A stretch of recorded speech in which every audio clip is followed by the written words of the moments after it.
أعوذ بالله من الشيطان الرجيم. بسم الله الرحمن الرحيم.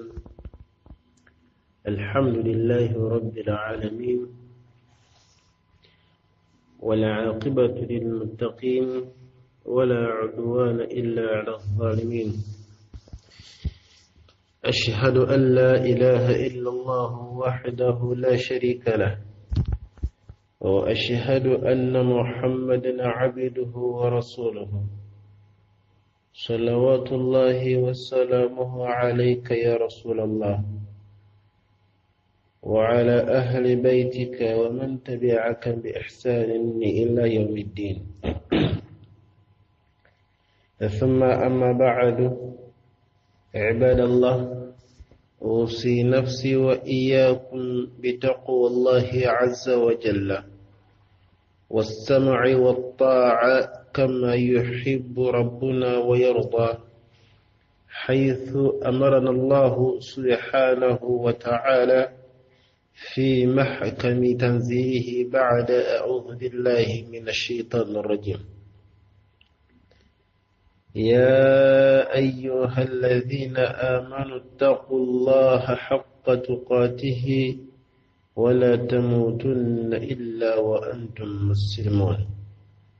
وقال أيضا: يا أيها الذين آمنوا اتقوا الله وقولوا قولا سديدا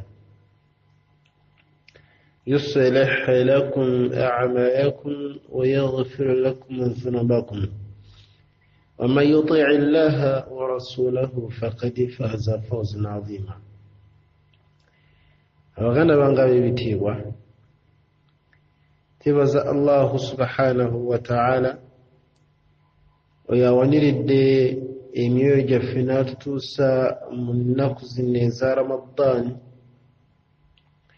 10 erisembayo.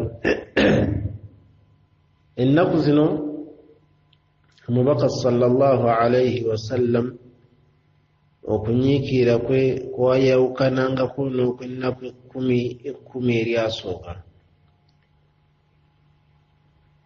era nga omubaka sallallahu alayhi wasallam yanyolwanga nnyo olw'okugenda kw'omwezi ogwa Ramadan. kitukakatako nga ffe okubeera nti bwe tubanga tugoberera omubaka sallallahu alayhi wasallam, amazima okubeera nti tulwana nnyo okufuuka mu mbeera efaanaganako bwe. i'takifu fil masajidi, tutuweeko mu mizikiti, wanadhkuru llaha subhanahu wa ta'ala, tusobole okujjukira allahu subhanahu wa ta'ala. haqiqatan ekimanyikiddwa mu kiseera kino mu lulimi Oluganda olutegeerekeka eri abasuubuzi, tugamba tuli mu sizoni. Tuli mu sizoni, naye sizoni tekwerabiza omutonzi wa allahu subhanahu wa ta'ala. lwana okubeera nti sizoni bw'oba ogikoze emisana, amma fi llayiri, wabula ate obutuuka ekiro, fakun maa rabbika, beera kumpi n'omulezi wa Allah, yakunu allahu maaka, owekitiibwa allahu subhanahu wa ta'ala ajja kukubeerera ebbanga lyonna. abakozi abakola, buli omu fi ssaawa akaddeko otuuleko wansi obeere ng'ojjukira owekitiibwa Allah. fi hadhihi al-ayyam al-asharatu al-awakhir, mu nnaku zino 10 ezisembayo, fiihi laylatul qadri, mulimu ekiro ekya laylatul qadri. abamanyi bakyogeddeko, bakadde baffe abatutwala abamanyi ab'enjawulo, min mashariki al-ardi wa magharibiha, okuva ebugwanjuba n'ebuvanjuba n'ebugwanjuba. mu Uganda ku WhatsApp, ku social media, olwaliro buli omu kati ayogera ku laylatul qadri. falaylatul qadri khayrun min alfi shahri, ekibeera nti nno ofunye emyezi 10, Allah teyagamba nti nno laylatul qadri khayruha alfu shahri. Allah tiyagamba nti obulungi bwa Laylatul Qadri emyezi 1000 nedda. Allah yagamba nti khayrun min yakozesa min eraga nti nno waliwo ekyensusso ekiri awo nno kitegeeza tubeere nga tulwana okubeera nti oba oli awo Laylatul Qadri etusanga naffe tulimu abo abatendereza obwekitiibwa Allah. Allahumma ballighna Laylatul Qadr. Baganda bange b'ebitiibwa, nga tugenda mu maaso n'okulaba biki ebisiibulula na biki ebitasiibulula. Olwaleero biidhinihi rrahman tugenda kulaba ebintu ebyeyambisibwa ne biteekebwa omusiibi n'abeera ng'abiteeka oba nga biyitira mu kamwa ke. Ebintu omusiibi byayisa mu kamwa ke mu madagala n'ebintu ebirala singa abeera asiibye ebintu ebyo abange bisiibulula oba nedda. Awalan bwe twogera ku mumwa tuba tutegeeza ekifo ekyeggule nga kirina waggulu ne wansi era ng'omulimu gwakyo omukulu kirimu olulimi n'amannyo ng'ekigendererwamu ebintu ebyo kugaaya na kukola tesiti eri ekintu ekiriibwa omwanadamu. Singa olulimi lw'omwanadamu tesiti eba ekwatiddwako ojja kwesanga nga n'amannyo buli kigendamu tekirina tesiti. Bw'atyo Allahu subhanahu wa ta'ala bwe yayawukana. Nawe kityo omumwa omulimo gwagwo omukulu kubeera nti ekintu bwe kituuka mu gwo amannyo n'olulimi ne bigaaya ne bigonza ekisigalidde kubeera nga kissa ekintu ekyo ekigenda mu lubuto lw'omwana Adamu.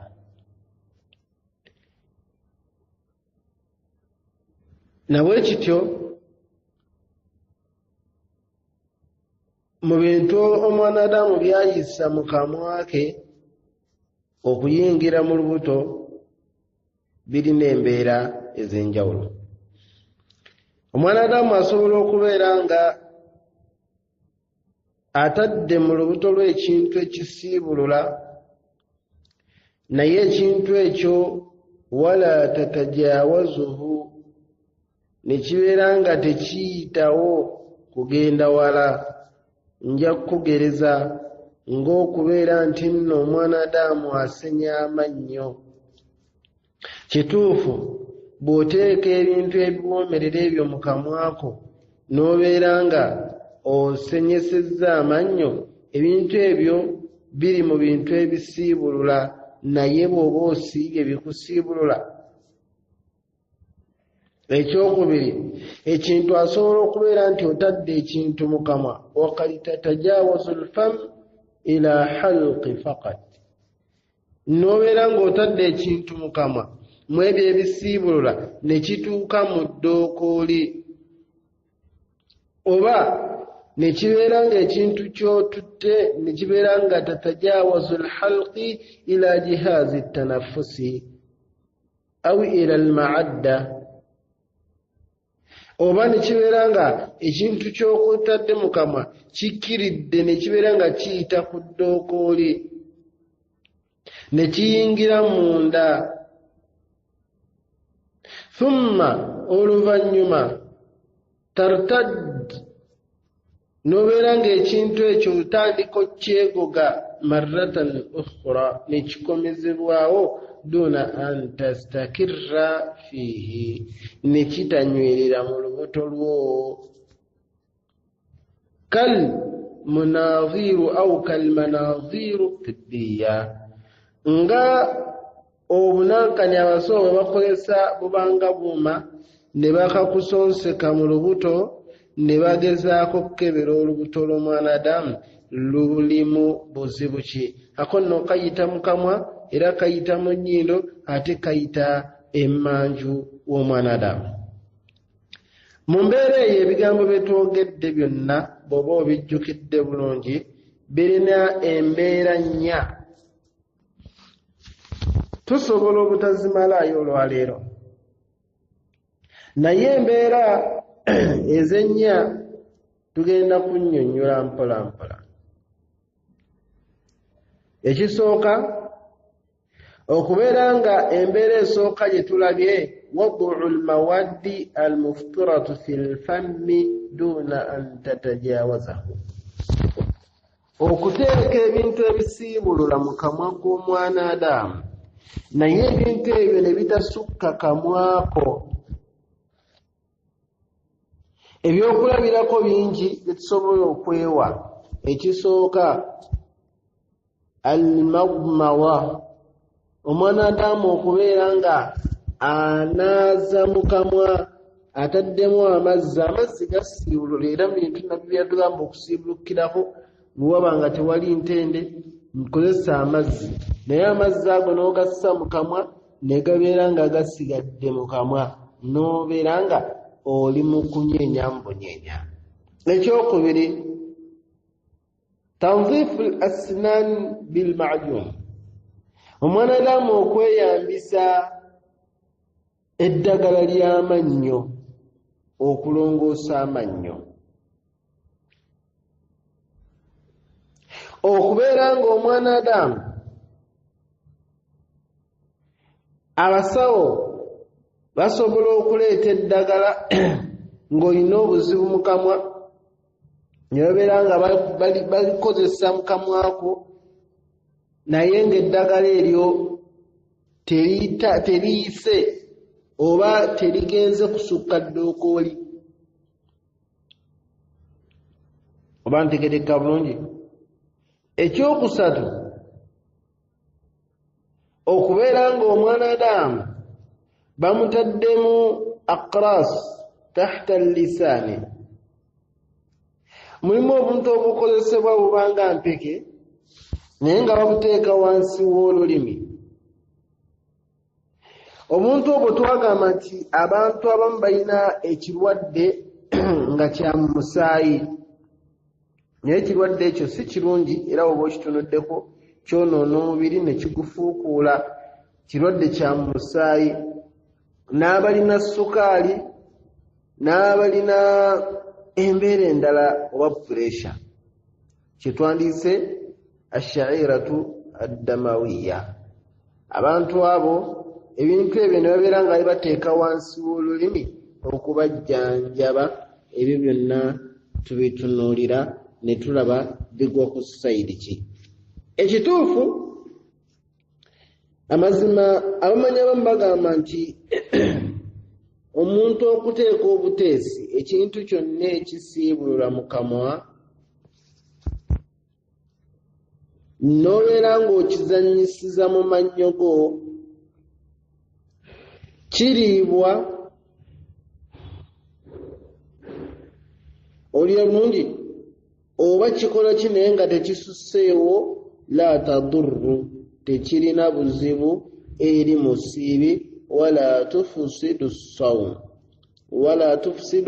as-sawm, era tekitta kusiiba kwa mwana Adamu. Hatta ne bwe kibeera nga ekintu ekyo mu kubeera kwakyo mu kamwa kigenze ne kyegatta n'amalusu ne bikyusa tesiti y'akamwako, tebyonoona ma lam takun min al-kathrati, bwe kibeera nga tekisusse ekkomo kubanga amalusu go gakyusiza tesiti olw'eddagala lyotaddemu oba amazzi oba eddagala ly'amannyo, ne bibeera nga ebyo byonna birina mu kamwako naye nga tebisusseewo. Ekitulaga ekyo kye ki? Omubaka sallallahu alaihi wasallama kutukkiriza kubeera ng'omwana Adamu anaaba mu kamwa ate ng'asiibye. Ekyo nno tukimanyi bulungi nti nno amazzi awo nno weegayitira mu kamwa okutuuka eri gye gaba galaze. Hadith Umaru radiyallahu anhu yabuuza omubaka sallallahu alayhi wasallama ng'amubuuza ku kunywegera eri omusiibi okunywegera mukyala we. Faqala nabi, omubaka sallallahu alayhi wasallama yamugamba nti olaba otya singa omwana Adamu aba akoze kye twandiise okuyisa amazzi mu kamwa, n'akwata mu kintu n'assa amazzi mu kamwa ng'asiibye, kiri kitya? N'amugamba la ba'as. Umaru n'agamba tekirina buzibu. Omubaka sallallahu alayhi wasallam kyava amugamba nti ate kirina kitya obuzibu eri omwana Adamu afaanaganako bw'atyo. Lidan okubeera nti omwana Adamu wanywegedde munne mu Ramadaani eri abo abalina kontro eri obulamu bwabwe, munnange tekirina buzibu. Kitegeeza ekyo kikkiriza kiri ekisoose kye tubaddeko nti omwana Adamu ekintu kyonna bwe kigenda mu kamwa ne bwe kiba kikyusiza tesiti tekitta oba tekyonoona kusiiba. Nga bwe tukimanyi era bwe njagala tukitegeere nti omumwa guno mu kulamula okutegeerekeka okw'okungulu ebikugenzeemu tebitta kusiiba esebuloli olw'okuba nti biyingidde mu kko. Nabwe kityo bwe kibeera nga mu kamwa muno muteekeddwamu ebyo ebisiibulula nga bisiibulula omwana Adamu, la yadurru, nga ebintu ebyo ekyewunyisa tebisiibulula. Olwaki? Olw'ebyo omwana Adamu byaba agoberedde singa aba akutte ekkubo eryo eritegeerekeka erimanyikiddwa. Hadithi kye tulina okukola okubeera nti twerwanako ekintu ekyo bwe kiba kikutuuseeko eddagala bw'oba olisenyatomiraako. Omubaka sallallahu alayhi wasallam bwe yali ayogera ku nsonga eyo ng'agamba Luqaytu bnu Sabra yamugaana okubeera ng'akola omubalaga. Omubalaga kwe kuyitiriza ng'atya eri omwana Adamu ono omusiibi singa aba agenze mu maaso n'abeera ng'amazzi agateeka mu nnyindo n'asika nnyo oba mu kamwa n'asika nnyo, gasobola okubeera nga gatuuka ila alhalqi. Walidha ittafaqa alfuqaha, abamanyi beegatta ala karahati almubalaghati fi almadmada walistinshaq. Beegatta ne bagamba nti kitamwa omwana Adamu okubeera nga asika nnyo amazzi oba afeesafeesa nnyo amazzi n'ebirala byonna ebiteekebwa mu kamwa okubeera nga tebituuka eri mwana Adamu munda ye. Khawfan, lwaki ebyo byonna babitya? Okubeera nti nno kisobola okubeera nga kireetera omwana Adamu okusiibulukuka.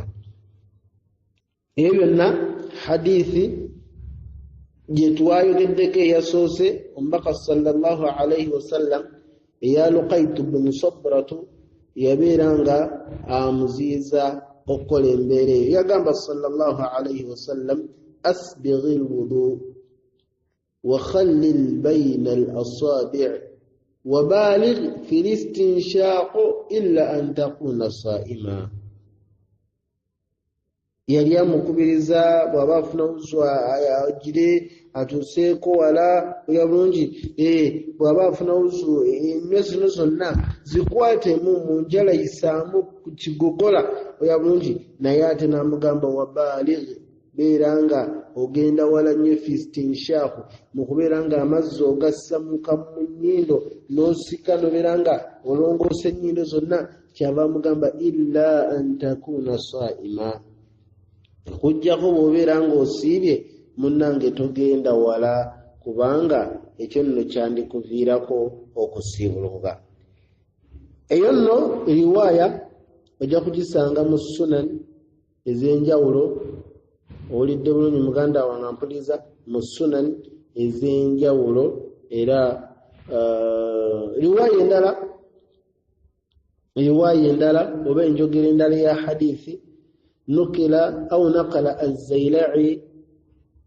az-Zailai yayogera riwaya eno mu kubeera nga yajjibwa oba yateekebwa mu riwaya entuufu ng'agijjaaku ibni al-Qattan n'agamba nti yagamba omubaka sallam wabaligh fi lmadmadati walistinshaq illa an takuna saa'ima. Kituufu genda mu maaso nnyo lwana okulaba nga akamwa kano naaza bulungi nnyo nnyo amazzi ne bagayitako ku ddookooli tewali buzibu, ne bunaaza munyira amazzi ne gayitako tewali buzibu, wabula okulijjako bw'obanga osiibye tosussa kkomo. Bwe tuzimbirako ebyo ebigambo ebisoose tulaba nti anna as-sawm la yufsid bima yali.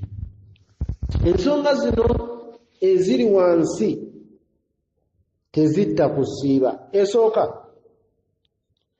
wad'u al-maa'u fi al-fammi biqasdi al-madmada aw at-tabarrud wa takhfif athar al-'atash.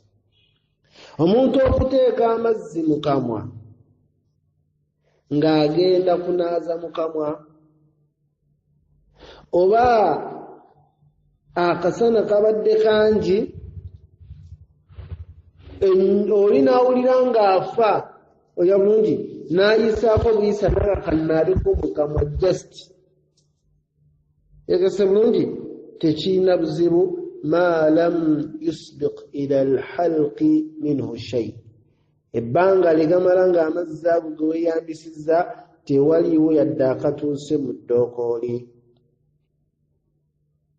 Alhanafiya bakadde baffe abamadhabu abali ku layini ya Imaamu Abu Hanifa karihahu, ekyo nno baakitamwa ne bagamba nedda omuntu tateekeddwa kubeera nga akikola, naye abasigadde bagamba tewali buzibu. Ekyokubiri hafru sinni au qalu ad-daras, okujjamu erinnyo n'ogenda mu ddwaliro ne bakukuula erinnyo, la yufutir, tekisiibulula mwanadamu. Au tanzifu al-asnan, kakubeera okwerongoosa ku mannyo galeme kubeera nti owunyirira abantu. Tuleme kukozesa hadithi y'omubaka sallallahu alaihi wasallam we yatugambira nti omwanadamu bw'abeera nga bw'aba asiibye akawoowo akamuvaamu kasingane atyabu min riihi almiski, kasingana akawoowo ka misiki, n'ogamba nti nze sijja na kusenya, ova ku ddaaku n'otuula ne weebakamu n'obeera awo akamwa ne kagegera n'otuusa emisana wallahi n'ogaana okusenya n'ogamba akawoowo akavaamu. Obwobwo abantu baawula ono tasenya ne baawula ono nti mubutuufu yasiibye. Tereka bulungi oba ekyo kye tubadde tuliko. Osobola okugenda mu ddwaliro ne balongoosa amannyo go galongoosa obulongoosa, ekyo nno nakyo tekirina wekittira munnange kusiiba kwa mwanadamu. Ensonga eyokusatu ma yudau min aqrasi tahta al-lisani li'ilaaji al-qalbi aw as-sukkar. Kyetwayogeddeko nti eddagala eriteekebwa wansi w'omwanadamu, tuli ku bintu ebiteekebwa mu kamwa nga tebisukkawo wabula nga biteekeddwa mu kamwa wokka. Ogira bulungi, eddagala eryo twagambye oba abamanyi bategeeza nti nno ebintu ebyo tebisiibulula. Omuntu mulwadde wa sukaali, obulwadde bwe twageddeko buno obwa gundi ashairatu damawiya, yani ayina mu luzungu nkyerabidde bwe bakiyita munansonyiwa, naye obulwadde obubeera mu musaayi naye nga buli olususu bw'omwanadamu ate bubi nnyo bw'oba obufunye bwanguyire, kubanga si bulungi n'akamu bubeera nabwo ate bukwata tereka bulungi bubi tebumanyi na siriimu nankubadde ate bwo buwona mangu okusinga siriimu wanahawu dhalika n'emadagala ageefaanaganyiriza bwe gatyo tugeze oli abadde asiibye ne bamukuba kalifomu wano bagenda kujja mu linnyo tekisiibulula mu kamwa ebintu ebyo byonna maalam tasilu lmadda au yatahallal minha ajzau ila alhalqi ebbanga limala nga tewaliwo byesuulubiza ne biyingira eddooko ly'omwanadamu ne libiyitamu ekirala kyandibanga abasinga kiyinza tukalubiriza naye kituufu dhawqu ttaamu obadde ofumba emmere y'abantu oyagala kumanya omunnyo ogulimu gwenkana gutya bwekibeera nti osobola okusenya ne weeyambisa eddagala liri ne libeera nga teriina buzibu bwe lireese ery'amannyo eriwoomerera dde lidde nti ani suga kwini simanyi ani lyonna lyonna n'oliyambisa nga liwoomerera naamu ate okulooza ku mmere oba amata n'olya nti ddala sukaali ali mu yooyo munnange ekyo tekirina buzibu bwonna ekirala bamanyi kye bagamba nti wamaddubuhu litifuli n'emmere eyo omwana adamu singa abeera nga agezezzaako gigaayiza mwana wallahi ekigambo ekyo kinene okugaayiza omwana emmere omuto bw'abeera nga tolinaawo kisobola kugigaaya kugikolako nakyo tekirina buzibu bwe kibeera nga emmere eyo tekususeeko neeyingira mu ddookooli wa in karihahu lbaqd khaasatan inda adami alhaaja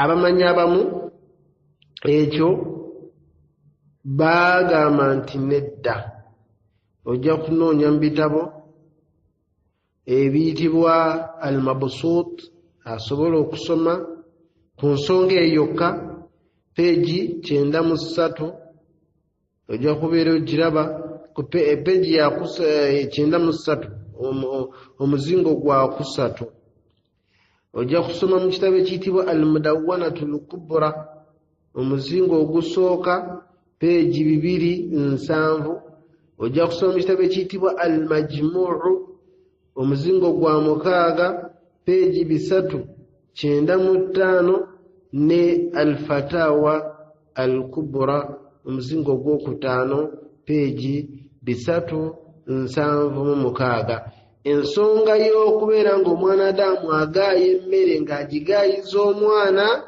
ojja kugisimbulaawo kijja kukuyambako obeere ng'oba oli awo tuyambagana mu kubeera nti nno tuga nti ate seeka by'otugambye nedda nankubale tugambye nti abamu abamanyi bagamba tekikkirizibwa singa wabeera tewali bwetaavu ng'omwana asobola okwegaayiza tugeze olina omulwadde emmere gy'alya mu butuufu yeeyo oba olabirira mukadde jjajjaawo yenna gw'oliko naye ng'emyaka gye gyegyo tasobola kugaaya tasobola kumuwa lumonde yadde muwogo wabula olina kumala kumugaaya okumumuwa fahatha jaiz ekyo nno kikkirizibwa wabula oteekeddwa okubeera nga obeera mwegendereza nnyo okulaba nga byogaaya tebisukka mu kamwako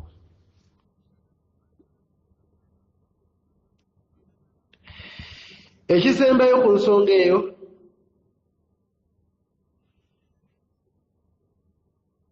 ndowooza tukomaawo era twabyogeddeko ebya sukaali ebyaki ebirwadde byonna insha allahu taala tujja kulaba omulundi gwaffe okunaddako ebintu ebituuka mu ddookooli kuba twayogedde ensonga za njawulo twagambye tulina embeera ez'enjawulo ku kintu ekiba kituuse ku bigenda mu kamwa tugamba waliwo ekituuka ne kiyita mu ddookooli waliwo ekibeera mu kamwa embeera ey'okubiri waliwo ekituuka mu ddookooli naye ne kitayingira mu lubuto eyo nno yembeera gye tugenda okuddamu okulabako insha allahu taala in baqiya min al-umri shay'a. Allahumma taqabbal minna innaka anta as-sami'u al-alim واتب علينا يا مولانا إنك أنت التواب الرحيم.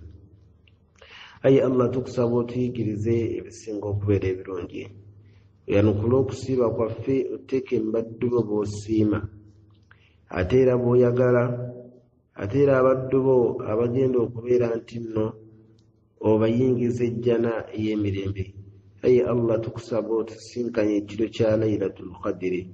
Aye Allah tukusaba ekiro kya Laylatul Qadri kino n'ennaku zino 10 ozifuule ensonga y'okutaasa eggwanga lyaffe Uganda n'abasiraamu mu ggwanga lyaffe Uganda n'abasiraamu mu nsi yonna n'abo bonna abaatukulembera mu kujja gy'oli.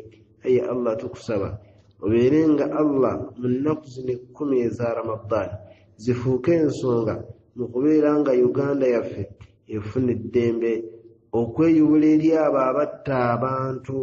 Ya Rabbi tubeere nga tuwona abantu abo Allah oluvannyuma lw'omwezi guno ogwa Ramadani tuleme kuddamu kubeera nga tubalabako Allah. Aye Allah tukusaba otaasa abaddubo. Aye Allah watusuubiza okubeera nti nno ojja kutuwa ebyo byonna ebitusanyusa mu bbanga lyonna. Tumanyi Allah tuleetawo nsonga okujjako ng'erimu obulungi naye tukusaba Allah otulage obulungi obuli mu nsonga zonna ezo ze tulaba nti gye tuli zitunyigiriza.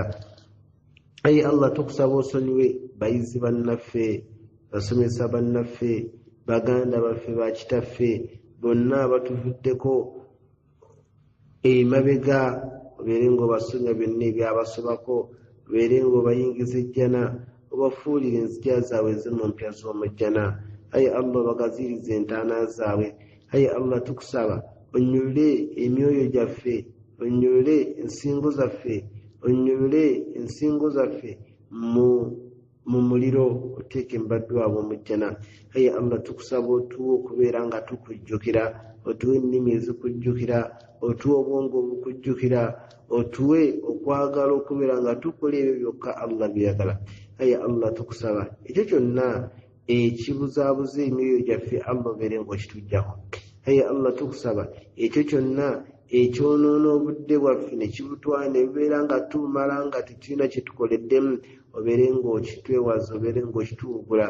Aye Allah tukusaba obeere ng'ebyo byonna byonna ebyonoona entegeera zaffe Allah obeere ng'obituggyako. Tukusaba Allah oluvannyuma lw'omwezi ogwa Ramadan tubeere nga tugumazeeko, aye tubeere mu abo Allah b'osiimye. Tukusaba otwongere irimu, tukusaba otwongere okumanya okutegeera ate nga tutegeera eddiini yo mu butuufu. Aye Allah tukusaba otuyigirize eddiini yo entuufu kuba ffenna tekikimanyi wabula gwasinga okumanya ekyo ekituufu. Omubaka sallallahu alaihi wasallama kyeyaliko kyeyagamba nti nno nze kyendiko ne basahaba bange. Tukusaba Allah okitulage ate otuwa okwagalana mu mitima gyaffe برحمتك يا ارحم الراحمين. وصلى الله على سيدنا محمد وعلى اله وصحبه وسلم والحمد لله رب العالمين والسلام عليكم ورحمة الله وبركاته.